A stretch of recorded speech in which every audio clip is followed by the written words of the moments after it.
Здравейте! Това е корен пресен джинджифил. Великолепно мирише на парфюм. Има парфюмена миризма. Така, малко по-късно, Мария, ще ни кажеш какви са полезните му качества. Знам, че те са изключително много. Ще ни кажеш защо помага при проблеми с ставите и защо го наричат царя на терапиите срещу ревматоиден артрит. Всякакъв артрит. Добре, всякакъв артрит. Сега обаче ти предлагам да започнем с едно видео. И лютичък. Джинджифилът, още наричан исиот или имбир, е известен на китайците и индийците още от древността. Името му идва от санскрит и в превод означава рогат, свързано с формата на корена му. Именно тази част на растението се използва, първоначално само в медицината, а след това и като подправка в готвенето. По аромат напомня за лимон и камфор, а на вкус е подобен с белия пипер. Лечебните свойства на джинджифила са разнообразни. То е едно от най-ефективните средства за стомашно-чревни проблеми. Действа невероятно добре против гадене и повръщане, независимо дали са предизвикани от бременност, болест или пътуване. Джинджифилът има много мощно имуностимулиращо и противовъзпалително действие и изчиства организма от токсини. Как помага при ставни заболявания и как най-правилно да го съхраняваме и използваме, ще разберем сега на кафе. Така, Мария, вземи си, вече говорим за хомеопатични средства, сега ще говорим за природни джинджифила. Много интересни неща. Прекрасно лекарство, прекрасна подправка. Сигурно, дар от природата. Този дар от природата, който може да се съхранява и не в този вид, който го видяхме, като сух, различни ли са качествата му, като сух и като пресничък? Това прясно нещо, което е много сочно, то се вижда как лесно го шупи, всъщност има голямо съдържание на вода. И фитохимикалите, полезните съставки вътре са в разреден вид, така да го кажем. Всичко изсушено концентрира съставките и има при по-малка доза от една страна по-голям ефект. Специално за джинджифила обаче е установено, че когато е в сух вид, има много по-изразен противовъзпалителен ефект, дори при такива хронични състояния, каквито ти упомена вече, анонсира при артрити, когато са засегнати ставите. Това са хронични, тежки възпалителни процеси с промени в тъканите на ставите. Освен това има силен болко-успокояващ и седативен общо успокояващ ефект в сухата си форма. Пресния има малка разлика в химичния състав и е установено, че действа много добре, както чухме гадене, повръщане, т.е. проблеми на храносмилателния тракт. Той при бремени, не знам дали си чувала, е добре. Една много лека настойка джинджифила. Да, при повръщане. Не знам точно как се взима, правят си вечер бременните. Топла, ние ще покажем след малко, надявам се да има време, как се прави чай от джинджифил. Правят лек чай от джинджифил, защото той ти видя колко е ароматен, той явно има много интересни съставки вътре. Слагат си го до леглото и понеже повръщането обикновено и гаденето ги хваща още с отварянето на очите, посягат и започват поглътка да пият от тая джинджифилова отвара. Тоест той е балсам за целия храносмилателен тракт. Тоест не е противопоказан за бременни. Не по никакъв начин. Освен това, неговия противовъзпалителен, антиоксидантен, изобщо лечебен ефект не е само прицелен спрямо ставите. Той действа общо противовъзпалително, тонизиращо, укрепващо, антиоксидантно, противоболково, но е много интересен, много манифестиран ефекта върху ставите, от което ние имаме изключителна полза. Много ще ми разкажеш защо, какво в него и защо толкова помага при ставни проблеми, но кажи ми, на пазара вече има много джинджифил, може да се намери навсякъде, ето по този начин изглежда. Как да разберем, че е пресен? Аз съм видяла и съм си купувала. За съжаление, много бързо го правя не е пресен. Как да разберем, че е пресен? Това е идеален. Първо виж кората, колко е тъничка. Тънка трябва да е кората. Освен това, вътре да е точно такъв. Ето го.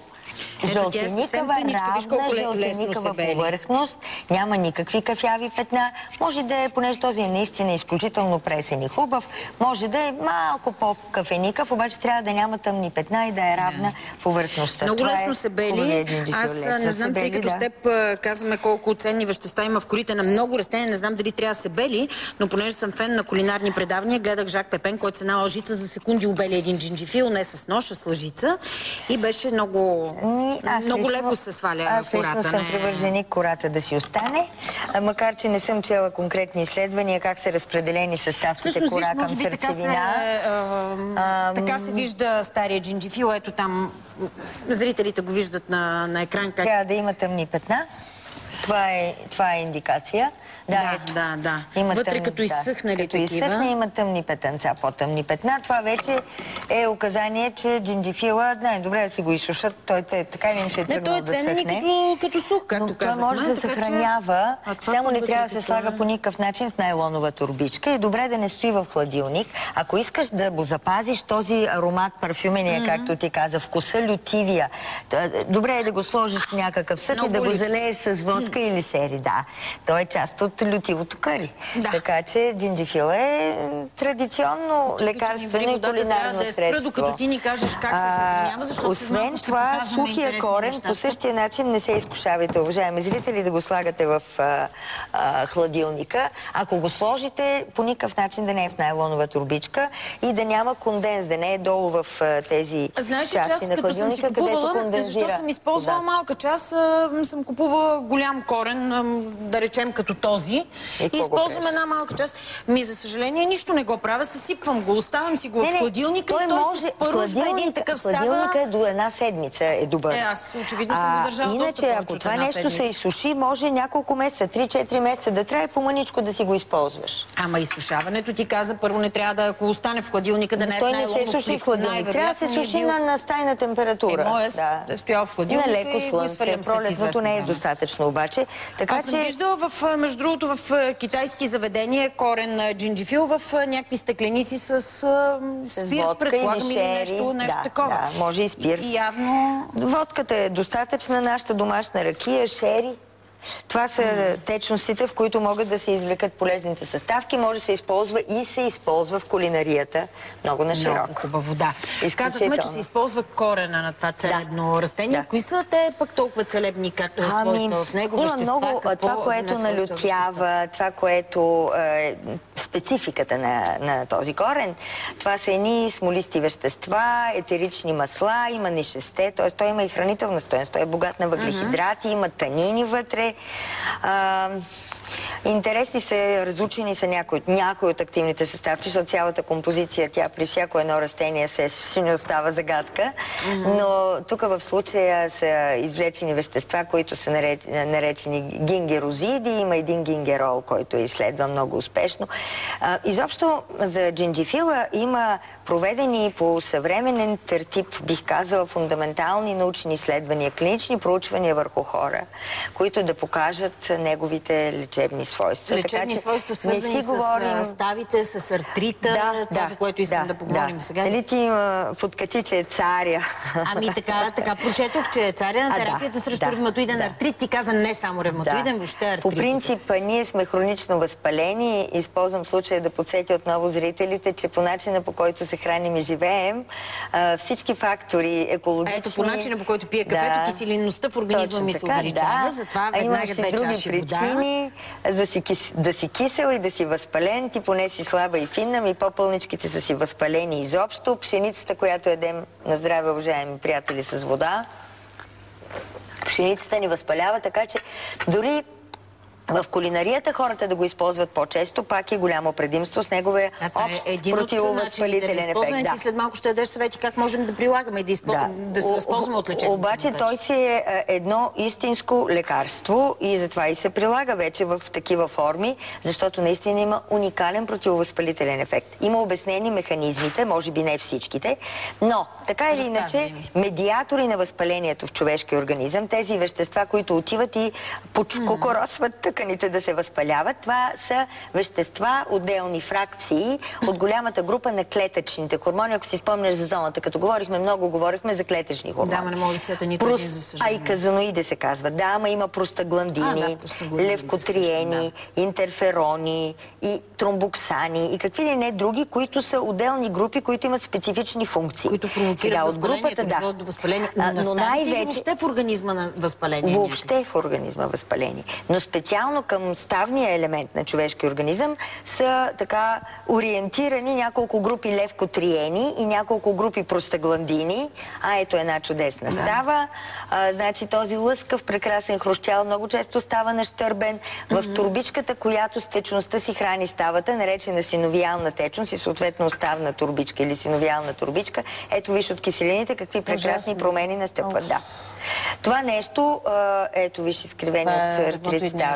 Значи, това, което можем със сигурност да кажем, което е научно потвърдено, че комплекса от активни фитохимикали на джинджифила потиска и провъзпалителните, т.е. тези, които се ангажират да провокират възпаление, простагландини, потиска и провъзпалителните левкотриени и така балансира клетъчните хормони, че дава превес на противовъзпалителната фракция, което е изключително естествен физиологичен подход и не води до никакви странични ефекти. Правени са експерименти, примерно мога конкретно да цитирам, при 29 пациенти, при които само за 4 седмици са проявени много силни успокояващи възпалението и болката ефекти, когато е даван джинджифил. Това са верно 30 на човека, ще кажеш ми, то не е чак толкова голяма бройка за статистика. Се за тази група достатъчно ли? Обаче имаме достатъчно други изследвания, когато за 6-месечен период, забележи, все пак това е много сериозен период, за 6-месечен период, това е 2002 година това изследване, сравнително скорошно, изследвани са 120 човека, които са разделени на 3 групи и според мен това е едно много умно изследване. Погледни какво може да си спестим, ако ползваме често джинджифил. Ето това проучване, много бих искала да го демонстрирам. Тук ти я държа показалката. Да, показалката е важна, защото ние още бъркаме понятията, кое е традиционно, кое е класическо. Аз мисля, че традицията и класиката са джинджифила и природата, а съвременната фармацевтична промишленост с медикаментозно въздействие, което трябва да бъде кратко при остри състояния, дава обаче възможност именно да изпъкне силата на природата, защото тук има една група от 120 човека. Това са тези, които 2002 са изследвани от април до октомври. Ревматична болка. Да, с променени стави, с хронични заболявания. Групата е от 120 човека. Разделени са на 3 групи по 40. Значи има една контролна група, която е плацебо, обаче изглежда на вид като останалите таблетки. Има таблетка с едно традиционно в кавички, т.е. фармацевтичен продукт, медикамент, химикал, противовъзпалително лекарство от групата на нестероидните вещества. И има една група пак от 40 човека, която приема екстракт от джинджифил. Оказва се, че джинджифил има по-добър ефект от обичайно ползваните медикаменти. Първо е наглед съпоставим.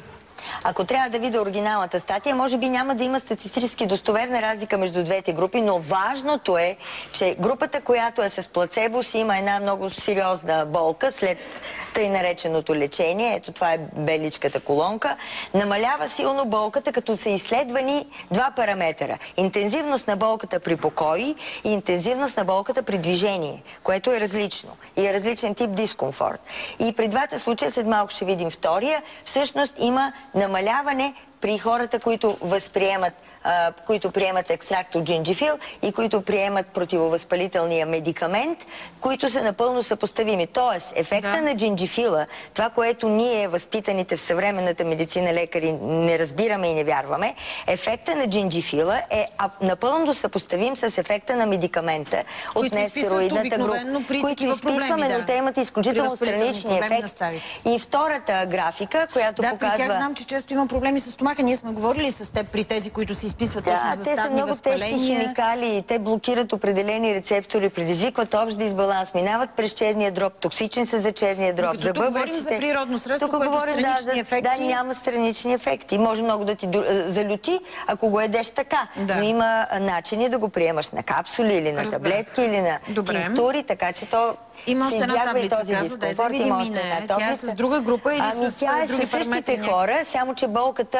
при движение е характеризирана, като са давани отново плацебо. Ето е групата, болката преди третиране и болката след третиране при движение е абсолютно една и съща. Рязко, статистически достоверно намалява болката при движение след приемане и на нестероидното противовъзпалително средство, медикамент някакъв и при джинджифила, като вече тук са абсолютно съпоставими едно към едно тези ефекти. Така че ние имаме един природен лечебен фактор с интензивност аналгезивното действие по отношение на болка, на подвижност, на възпалителен процес като цяло в ставите на човека, напълно съпоставим с медикаментозното въздействие, без неговите странични ефекти, което е изключително съществено. И това не са единични изследвания, най-различни други статии потвърждават този ефект. В момента има няколко журнала световни с много висок импакт фактор, които изследват само такива растителни екстракти, съпоставими с определени медикаментозни групи. И общо взето наблюдаваме едно пълно научно реабилитиране на ефекта на природните средства, които трябва да залегнат все повече в ежедневието. Айде сега искам в ежедневието да ни дадеш съвет в домашни условия. Как да се възползваме от тези целебни качества на джинджифила?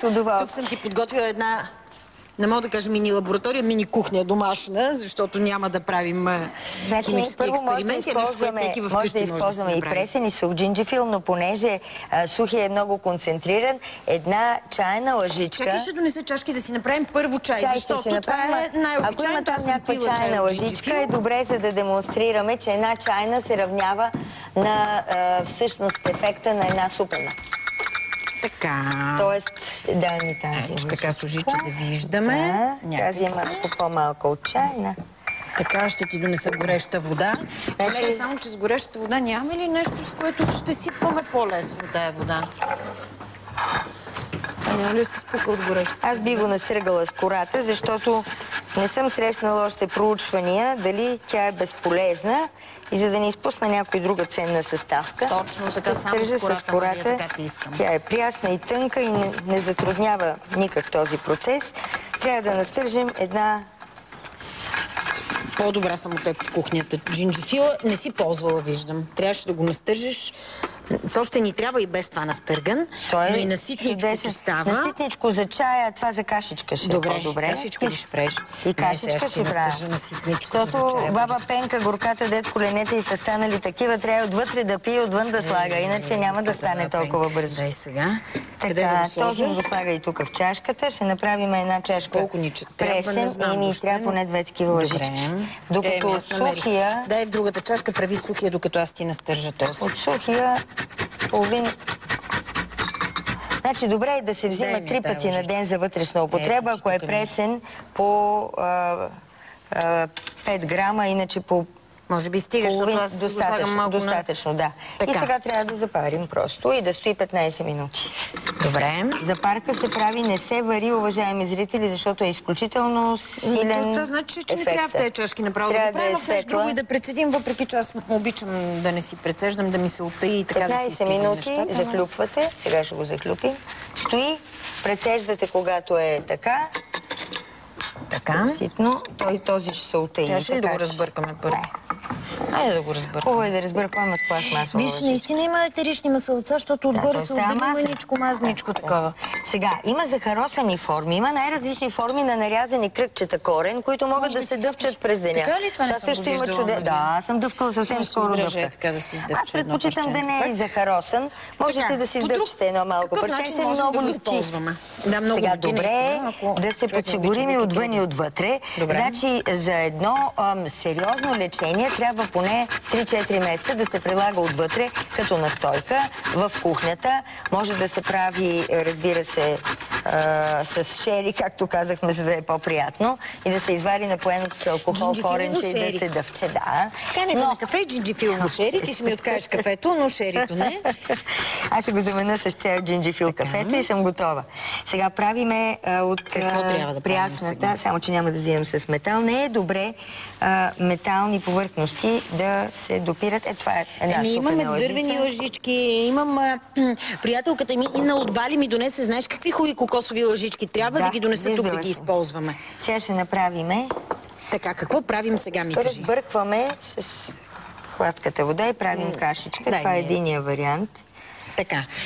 Дръжката ще разбъркам, защото много голяма лъжица. Просто правите кашичка, уважаеми зрители. За какво ни е тая кашичка? Си я налагаме на болните места, където ни боли, където е схванато, където имаме артрит. Така ли? Може да бъде артрит по пръстите. Виж, глутена и другите съставки на пшеницата, които се надявам в бъдеще и то скоро бъдеще да коментираме, за съжаление в доста негативен план, дават един лек артрит още на ранна възраст. Аз имах на 30 години за мое собствено очудване промени по малките стави.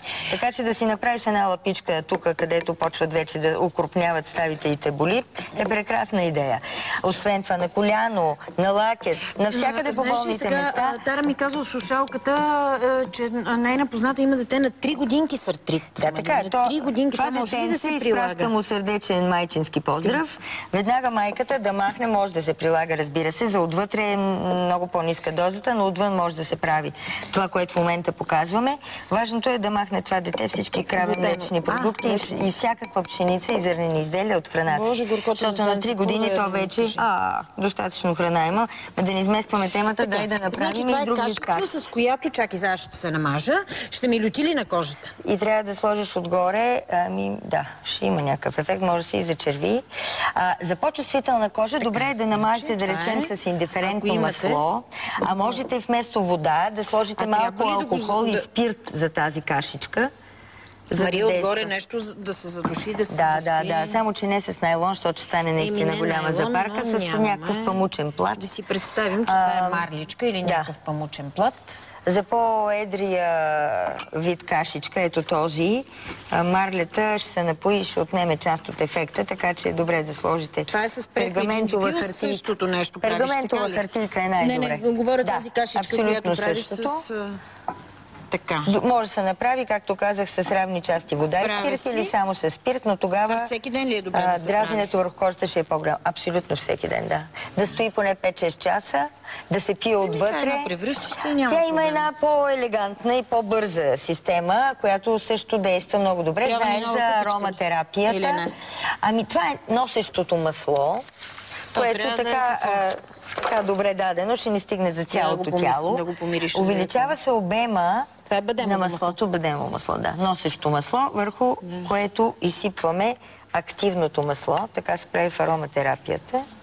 Това е вече... Джинджифилото е много по-малко. Много силно. Да, обикновено 1:3. Носещото, както го наричаш. Веднага миризмата се промени. Сега вече не ти е бадемово, сега е джинджифилово, защото то е много силно. И започва едно разтриване на ставите. Айде, почвай се ти. Аз разтрих моите. Да, шкода на химическо чистене после. Така. Втривате. Ето това е тая става. При мен, между другото, точно тая става се обади на 30 години, без да мога да си го обясна. И бях една неделя се събудих с ужасна болка в ставата. Не. Аз пиша с дясната ръка. Така че аз станах с тая болна става. С лявата, просто не се съмнявам в твоите възможности никога. Трябва да опитам. И сложих лонгета на 30 години. Значи, една от възможностите да не сложите лонгета на 30 години е да ядете често джинджифил, да ползвате джинджифила по всякакви други начини. Казваме 1:3, носещо масло, бадемово или някакво по-неутрално. Може и езектин в крайна сметка или още по-добре нашето обикновено олио.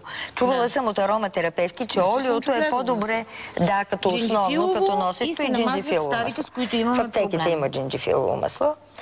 И правите всякакви процедури, само и само болки. Добре, Мила на Мария, трябва да видим една реклама. След това си ми замислила доста интересни други неща за качествата на джинджифил. Продължаваме веднага след реклама. Да, имам още важно, защото има и други възможности.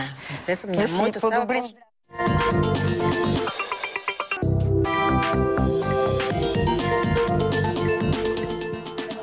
За джинджифила си говорим с доктор Папазова. Показахме 100 неща как в домашни условия можем да го използваме, Мария, но можем ли да се излекуваме? Още нещо забравих. Във вана от етеричното масло може да се капе във ваната.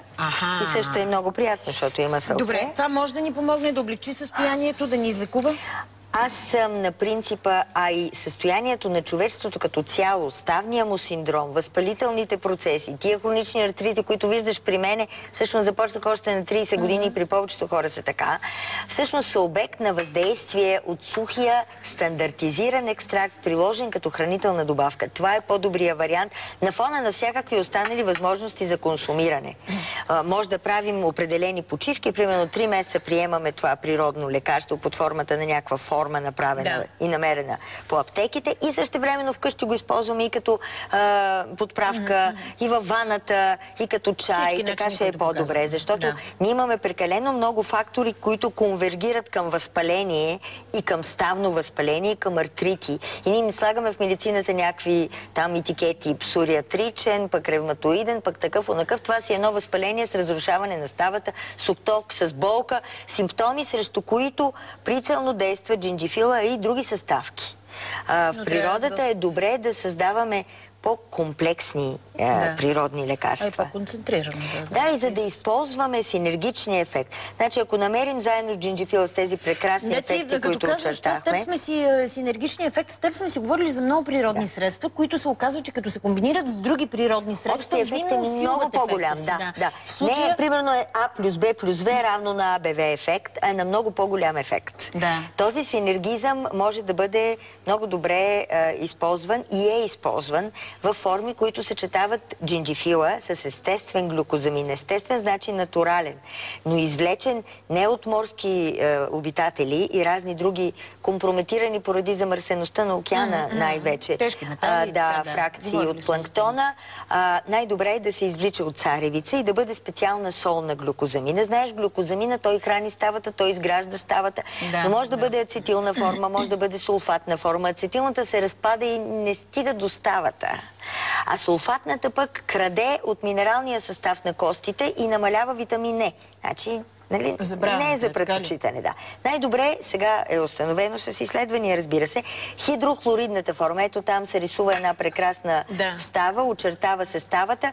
Значи глюкозамина изгражда и хрущяла, видяхме го какъв е разпокъсан, потъмнял на петна, разръфан, Отново полиран, хубав хрущял става само с помощта на глюкозамин и в случая най-добре е да е глюкозамин хидрохлорид.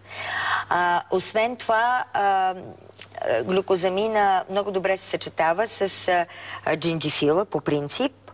Съчетава се и с още една много интересна билка, може би малко популярна. Значи тя е известна като босуелия. Говорим за босуелен екстракт. Всъщност представлява индийски тамян. И той не е индийски тамян, Тя е също с подобен такъв тамянов аромат, много мистичен аромат. Ето едно дръвче. Това ли е? Вижте какво представлява, индийския тамян. Колко мощно дърво е всъщност. Извлечените съставки са изследвани също така в такива чисто научни изследвания, каквито видяхме преди малко. Също от 2002 година се оказва, че само в разстояние на 5 дни приемали само индийски тамян 90 пациенти, започват да изпитват намаление на болката, освобождаване на ставата, което значи, че оттока намалява за 5 дни. Много ефикасна билка и много бързо действие. И 3 месеца, 90-дневно е проучването, 3 месеца този ефект се запазва и се усилва, което е напълно съпоставимо с това, което казахме за джинджифила и нестероидните противовъзпалителни средства. В една немска статия, пак в последните години, също се цитира това, че даже там е изследван механизма, по който при конкретните пациенти се осъществява ефекта на индийския тамян. Блокира се също синтезата на левкотриените, на тези провъзпалителни клетъчни хормони. Един ензим там играе голяма роля, липооксигеназа, 5-липооксигеназа. Изобщо говорим за проверени природни механизми на лекарствено въздействие. Аз бих ги препоръчала и за профилактика, преди да стигнем до артрита. Но понеже нас не слушат хора, които в момента са се присвили даже от болка в коляно, в тазобедрена става, изследвани са точно гонартритите, коленни проблеми, третирани с тези природни продукти, за които говорим. Много е важно това, че научната мисъл събира по най-добрия начин играчите в една такава комбинация. Ето виж, тук научните проучвания говорят абсолютно в една посока за конкретни противовъзпалителни ставни ефекти при различни видове артрит, на различни места артрит и на джинджифила, и на босфелията. А глюкозамина, той е храна за всяка една става. Индийският тамян има още един ефект. Той има едни босуелни киселини вътре, те са тритерпенови киселини и са част от активните му съставки, с които се блокира киселинното разпадане, деструкция на ставата от киселините, които са в ставната турбичка. Така че той има много по-комплексен ефект, отколкото само чрез левкотриените и намаляването на тяхното образуване в организма. И когато ги съберем заедно, вече се получава една изключително мощна комбинация, която може да прилагаме, да речем, 3 месеца, да направим месец почивка, през който обаче да приемаме вътрешно във ваната, да правим разни кашички от джинджифил, ако щете за разнообразие, да го използваме като храна и след това отново да преминем на един 3-месечен курс с такова природно лекарство. нещо. Но всъщност хубавото тук е това, което казваш. Обикновено хората си казват, беда, много хубаво природно средство, няма странични ефекти. Добре, обаче много бавно ти казваш тук за То може да се комбинира. Аз мечтая за една интегративна медицина, каква се гради не просто в европейски, а в световен план. В остра форма, приемаше медикамента, приемаше природното лекарство. Да, нека колегите просто да се възползват от това, което официалната и тази, която наричам аз класическа и традиционна медицина, ни дават. Това е интегративна медицина. Ох, Мария, така обичам да започвам понеделниците си с теб. Някак си добре се чувствам, обнадеждена, но да ти кажа... Аз се чувствам полезна. Да, така е, но когато след теб идва Джуджи, ми става и весело, и ветро на душата, и всичко е прекрасно. Изчезвам от хоризонта, и тя днес гледа, грее, джучка, здравей.